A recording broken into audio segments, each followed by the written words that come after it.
ماں باپ کے تین عمل اپنی اولاد کی زندگی خطرے میں ڈال دیتے ہیں۔ حضرت علی رضی اللہ تعالیٰ عنہ نے فرمایا، ایک بوڑھی عورت نے حضرت علی رضی اللہ تعالیٰ عنہ سے پوچھا، میرے عمل بھی میری اولاد کو نقصان پہنچا سکتے ہیں؟ حضرت علی رضی اللہ تعالیٰ عنہ نے فرمایا، ایسے تین عمل جو تمہارے بچوں کو موت کے منہ تک لے جا سکتے ہیں، وہ تین عمل یہ ہیں۔ بسم اللہ الرحمن الرحیم۔ حضرت محمد صلی اللہ علیہ وآلہ وسلم نے فرمایا، اگر میں ماں باپ کو دنیا میں پاتا تو میں نماز عشاء کے فرض پڑھ رہا ہوتا تو کسی ایک کی آواز سن لیتا تو میں نماز چھوڑ کر انہیں لبیک کہتا۔ ایک مرتبہ حضرت علی رضی اللہ تعالیٰ عنہ اپنے حجرہ مبارک میں تشریف فرما تھے۔ ایک بوڑھی عورت نے آ کر عرض کی، اے امیر المومنین، میری دو ہی اولادیں ہیں، ایک بیٹا اور ایک بیٹی۔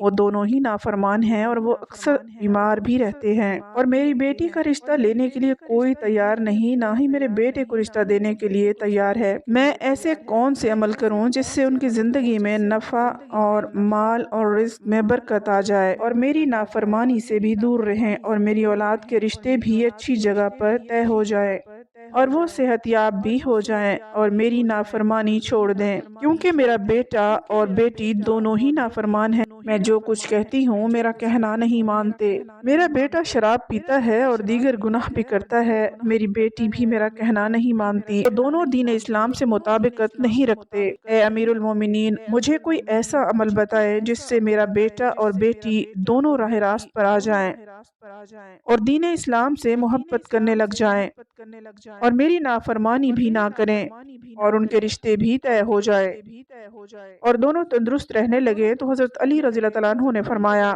ماں باپ کے ایسے 5 عمل جن کی سزا اولاد کو ملتی ہے، وہ 5 عمل ایسے ہیں جن سے اولاد کا تعلق جڑ جاتا ہے۔ امیر المومنین حضرت علی رضی اللہ عنہ نے فرمایا، اگر ماں باپ یہ عمل کرتے ہیں تو ان عملوں کی سزا ان کی اولاد کو بھگتنا پڑتی ہے۔ وہ عورت کہنے لگی، اے امیر المومنین، وہ عمل کون سے ہیں جن کی وجہ سے ہماری اولادیں بیماری میں مبتلا ہیں اور پریشانیاں، نافرمانیاں ان کی زندگی میں مصیبتیں لاتی ہیں؟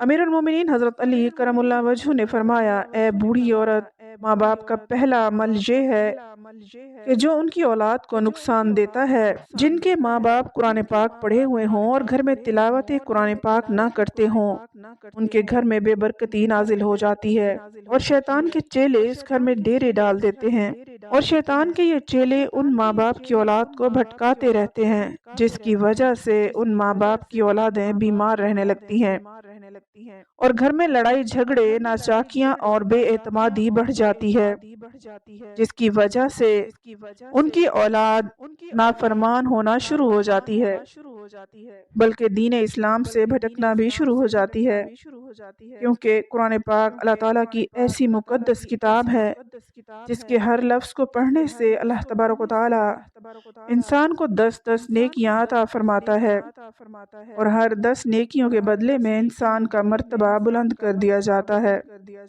اور ہر اس نیکی کے بدلے میں اس کے گھر میں رحمتیں اور برکتیں نازل فرما دیتا ہے، جس کی وجہ سے اس ماں باپ کی اولادوں پر اثر پڑتا ہے، اور ان کی اولادوں پر بیماریاں اور مصیبتیں ختم ہو جاتی ہیں، وہ باحیا اور دین اسلام پر قائم رہتی ہیں، اور اللہ تبارک و تعالیٰ ان کی اولادوں کی قسمت اپنے ایک فرشتے کے ذمہ لگا دیتا ہے۔ وہ فرشتہ ان شیطان کے چیلوں کو بھگا دیتا ہے، اور ان کے گھر میں برکتیں اور رحمتیں اللہ تبارک و تعالیٰ کے فضل و کرم سے برستی رہتی ہیں۔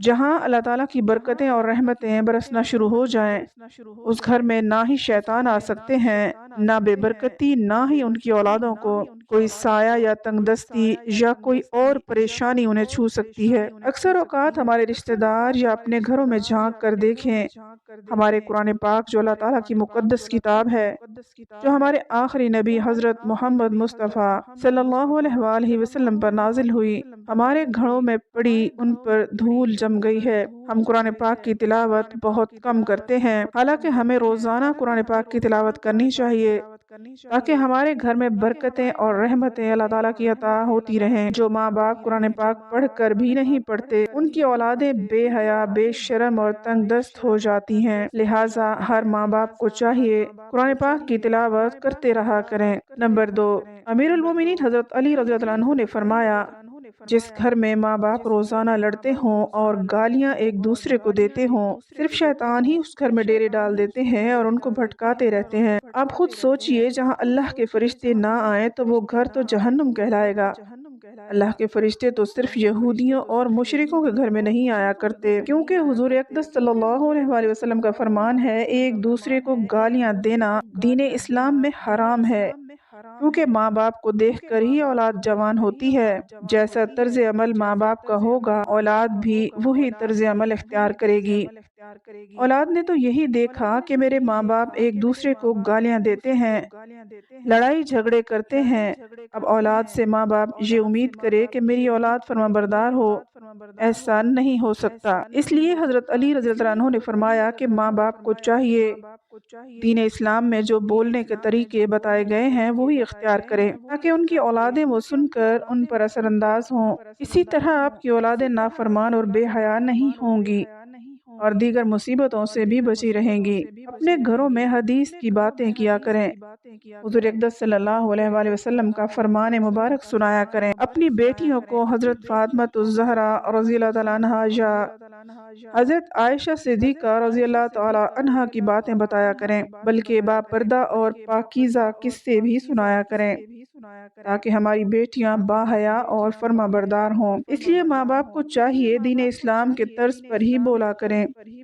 تاکہ ان کی اولادیں بیماریوں سے اور نافرمانی سے بچ سکیں۔ نمبر 3، مولا علی رضی اللہ عنہ فرماتے ہیں، ماں باپ کی بے پردگی کی وجہ سے ان کی اولادوں پر خطاؤں یا بیماریوں کا حملہ ہوتا ہے۔ حدیث صحیح بخاری میں حضرت ابو ہریرہ رضی اللہ عنہ سے روایت ہے، حضور اکرم صلی اللہ علیہ وآلہ وسلم نے فرمایا، جو پردہ دار عورت ہوگی اس پر جنت واجب ہے، جو بے پردہ عورت ہوگی اس پر جہنم واجب ہے۔ جہاں بے پردگی ہوگی وہاں اللہ تعالیٰ کے فرشتے ایسے گھروں میں رہنے والے انسانوں کے لیے بد دعائیں کرتے ہیں اور شیطان نیچے بیٹھ کر ان کے گھروں کو اپنا بسیرا بنا لیتے ہیں۔ جہاں بے پردگی عام ہوگی وہاں ماں باپ کی اولادیں بے حیا، نافرمان اور غلط کاموں میں پڑ جاتی ہیں۔ یہی نہیں بلکہ ان کی اولادوں کو مصیبتیں اور پریشانیاں اپنا مقدر بنا لیتی ہیں۔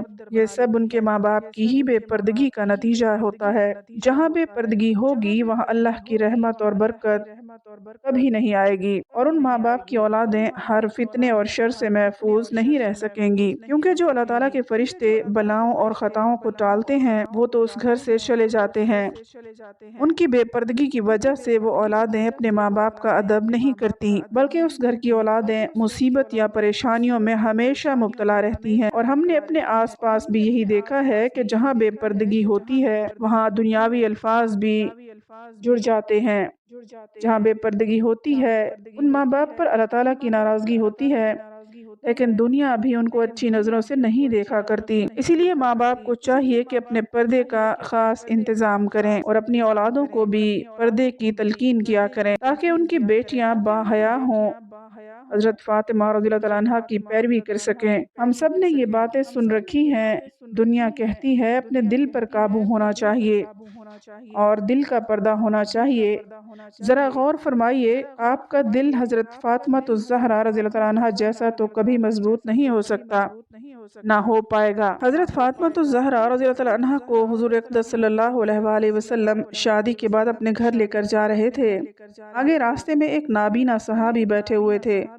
حضرت فاطمہ رضی اللہ عنہا نے اپنے چہرہ مبارک پر پردہ ڈال دیا۔ حضور اقدس صلی اللہ علیہ وآلہ وسلم نے فرمایا، بیٹی فاطمہ رضی اللہ عنہا، صحابی تو اندھا ہے، وہ آپ کو نہیں دیکھ سکتا۔ حضرت سیدہ فاطمہ الزہرا رضی اللہ عنہا نے فرمایا، بابا وہ صحابی اندھا ہے، میں تو اسے دیکھ سکتی ہوں۔ ناظرین، یہ ہمارے لیے صرف حضرت فاطمہ رضی اللہ عنہا اور حضور اکرم صلی اللہ علیہ وآلہ وسلم کا ایک نمونہ تھا۔ اپنے پردے کو اپنی زندگی کا مقصد بنا لیجئے۔ آپ کو نہیں معلوم یہ مشرکوں اور یہودیوں کی چال ہے۔ ہماری پاک دامن بیٹیوں اور بہنوں کو ورغلا رہے ہیں تاکہ وہ پردہ نہ کریں۔ یہ ہماری ثقافت اور دین اسلام کے خلاف ہے۔ بے پردہ عورت اللہ تعالیٰ کو سخت ناپسند ہے۔ پردہ عورت کا زیور ہے اور عورت زیور کے بنا اچھی نظر نہیں آتی، اس لیے اپنے پردے کو حضرت فاطمہ الزہرا رضی اللہ تعالیٰ عنہا کی طرح اپنائیں تاکہ اللہ تعالیٰ اور اس کا رسول صلی اللہ علیہ وآلہ وسلم بھی خوش ہو جائیں اور آپ کی یہ دنیا اور آخرت سنور جائے گی۔ نمبر 4، حضرت علی رضی اللہ عنہ نے فرمایا، جو ماں باپ دوسرے ماں باپ کی اولادوں کے لیے اچھا نہ سوچتے ہوں یا دیکھتے ہوں، ان کی اولادوں پر اللہ تعالیٰ بھی وہی فرمان جاری کر دیتے ہیں جو لوگ دوسروں کی اولادوں کے لیے برا سوچتے ہیں۔ اللہ تبارک و تعالیٰ ان کی اولادوں کے لیے برا کرتا ہے، کیونکہ اللہ وحدہ لا شریک ہے، اس کی بے پناہ قدرت ہے۔ اللہ تعالیٰ کسی بھی ماں کی محبت سے زیادہ اپنے بندے سے پیار کرتے ہیں۔ جب تم کسی کی اولاد کو دھوکے یا پریشانی میں ڈالو گے، اللہ تعالیٰ وہی نظریہ آپ کی اولادوں پر مسلط کر دیتے ہیں، جیسا کرو گے ویسا بھرو گے۔ مگر کسی کی اولاد کے لیے اچھا سوچو گے تو اللہ تعالیٰ آپ کی اولادوں کے لیے بھی اچھا سوچیں گے۔ جیسا تم کسی کی بیٹی کے بارے میں سوچتے ہو یا کسی کے بیٹے کے بارے میں سوچتے ہو، تو ویسا ہی اللہ تبارک و تعالیٰ تمہاری اولادوں کو بھی دوسروں کی نظر میں یہی نظریہ قائم کر دیتے ہیں۔ حدیث پاک کا مفہوم ہے، حضور صلی اللہ علیہ وآلہ وسلم کی خدمت اقدس میں ایک صحابی نے عرض کی، یا رسول اللہ صلی اللہ علیہ وآلہ وسلم، فلاں صحابی کسی عورت کو چھپ چھپ کر دیکھتا ہے۔ تو آپ صلی اللہ علیہ وآلہ وسلم نے اس صحابی کو فرمایا، تم اپنے گھر کی نگہبانی چھوڑ گئے ہو کیا؟ اس صحابی نے عرض کی، یا رسول اللہ صلی اللہ علیہ وآلہ وسلم، نہیں، میں تو اپنے گھر پر آپ کے فرمان کے مطابق ضرور نگہبانی کرتا ہوں۔ آپ صلی اللہ علیہ وآلہ وسلم نے فرمایا، جاؤ گھر جا کر دیکھو آپ کا گھر محفوظ بھی ہے یا نہیں۔ تو وہ صحابی جب گھر پہنچا تو اس کی ایک دیوار گر چکی تھی۔ تو وہ صحابی فوراً حضور اقدس صلی اللہ علیہ وآلہ وسلم کی خدمت اقدس میں حاضر ہوا اور فرمایا، یا رسول اللہ صلی اللہ علیہ وآلہ وسلم، یہ کیا ماجرا ہے؟ آپ صلی اللہ علیہ وآلہ وسلم نے فرمایا، کسی باپردہ عورت کو تم چھپ کر دیکھو گے، اللہ تعالیٰ تمہارے گھر کی دیواریں گرا دیں گے۔ اس لیے ہر کسی کی بیٹی کو اپنی بیٹی سمجھو، ہر بہن کو اپنی بہن سمجھو، تاکہ تمہاری عزتیں بھی محفوظ رہ سکیں۔ نمبر 5، امیر المومنین حضرت علی رضی اللہ عنہ نے فرمایا، جو ماں باپ اپنے گھر میں حلال اور حرام کا فرق نہ کرتے ہوں، حرام وہ نہیں جو حرام جانور کھا لیا جائے یا کوئی حرام چیز کھا لی جائے، وہ تو قطعاً حرام ہے۔ حرام وہ ہے جو حلال کو حرام کر کے کھایا جاتا ہے، یعنی کسی کو دھوکہ فریب کاری کر کے کسی کا حق کھا لیا جائے تو یہ حلال ہو کر بھی حرام ہو جاتا ہے، یا کسی مسکین غریب کا حق مار کر وہی رزق اپنے بچوں کو کھلا دیا جائے تو وہی بچے نالائق، بے حیا، بے شرم اور بے ادب ہو جاتے ہیں۔ بعض احباب ایسا ہی کرتے ہیں کہ میں نے فلاں مال یا رزق اتنے کا خریدا تھا، اور قسم اٹھا لیتے ہیں وہ مال تو بک جاتا ہے لیکن اس سے برکت نہیں رہتی۔ برکت اسے کہتے ہیں جس رزق میں اللہ کی رضا شامل ہو۔ جس رزق میں برکت نہ ہو، یعنی اللہ کی رضا شامل نہ ہو، وہ رزق حرام ہو جاتا ہے۔ اس عمل سے بھی ان ماں باپ کی اولادیں نافرمان، بے حیا اور دین کے بتائے ہوئے راستے پر عمل نہیں کرتی۔ ناظرین، اللہ تعالیٰ سے دعا ہے کہ اللہ تعالیٰ ہمیں اپنی اولادوں کو حلال رزق کھلانے کی توفیق عطا فرمائے اور تمام مسلمانوں کی اولادوں کو ہر برائی سے بچنے کی توفیق عطا فرمائے۔ آمین۔